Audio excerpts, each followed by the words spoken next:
ये कहानी है धर्म और अधर्म का दर्पण।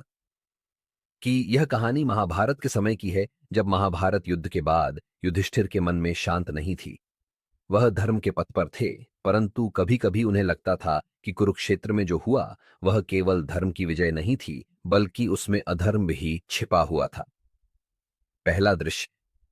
मंदिर में छिपा राज। एक रात हस्तिनापुर के महल में एक विचित्र घटना होती है।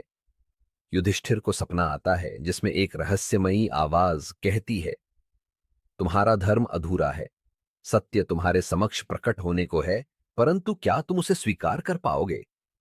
सपने से जागकर युधिष्ठिर विचलित हो जाते हैं। उसी समय एक पुराना सेवक आकर कहता है, राजन, महल के पास स्थित पुराने मंदिर से एक आवाज आ रही है। वह आवाज कहती है कि कोई भटकती आत्मा न्याय मांग रही है। दूसरा दृश्य। मंदिर की आत्मा। युधिष्ठिर अपने भाइयों के साथ मंदिर जाते हैं। वहां एक छाया प्रकट होती है। वह कहती है, युधिष्ठिर, तुम्हें पता है कि तुमने कुरुक्षेत्र में किसे मारा था? युधिष्ठिर उत्तर देते हैं, हमने अधर्म को हराया था। छाया क्रोधित हो जाती है और कहती है, तुम्हारी तलवार से केवल अधर्म नहीं मरा, धर्म भी मरा था।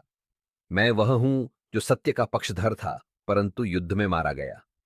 मेरा नाम अधिरथ था। मैं कर्ण का पालक पिता था। तुम लोगों ने कर्ण को अधर्म का योद्धा समझा और उसके साथ मेरे वंश को भी मिटा दिया। युधिष्ठिर स्तब्ध रह जाते हैं। तीसरा दृश्य। युधिष्ठिर का संशय।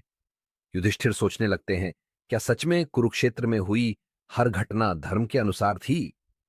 उन्हें याद आता है कि कैसे छल से कर्ण का वध किया गया और कैसे धर्मराज ने कभी कर्ण को अपना भाई नहीं माना। छाया आगे कहती है, तुम्हारी विजय में केवल शक्ति थी, परंतु सत्य का अभाव था। अगर तुम्हें शांति चाहिए तो तुम्हें मुझे न्याय देना होगा। चौथा दृश्य। न्याय का द्वंद्व। युधिष्ठिर और उनके भाइयों के बीच बहस छिड़ जाती है। अर्जुन कहते हैं, हमने अधर्म के लिए लड़ाई लड़ी।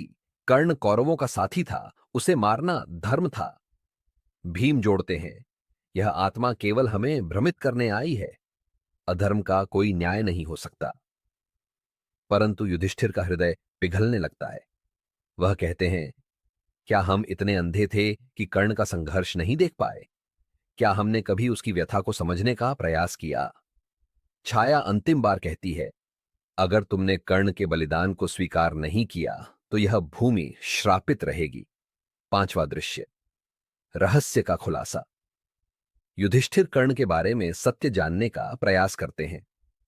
उन्हें पता चलता है कि कर्ण ने अपने पिता अधिरथ के लिए कितने संघर्ष किए थे।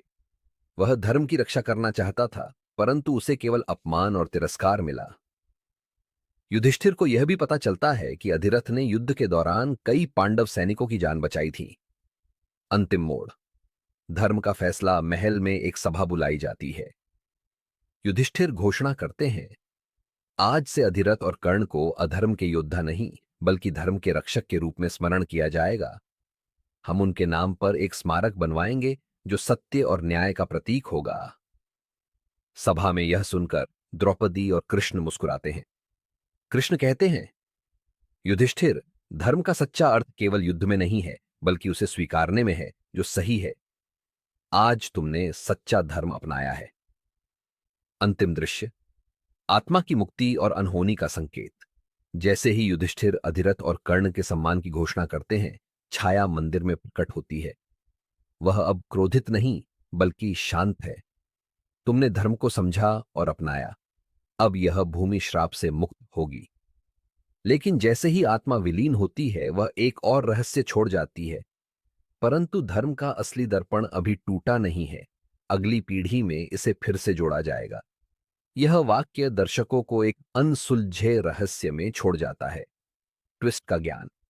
यह कहानी दर्शकों को सोचने पर मजबूर करती है कि महाभारत के सभी पात्र केवल काले या सफेद नहीं थे। हर पात्र के पास अपनी सच्चाई थी और यह सच्चाई समय के साथ सामने आती।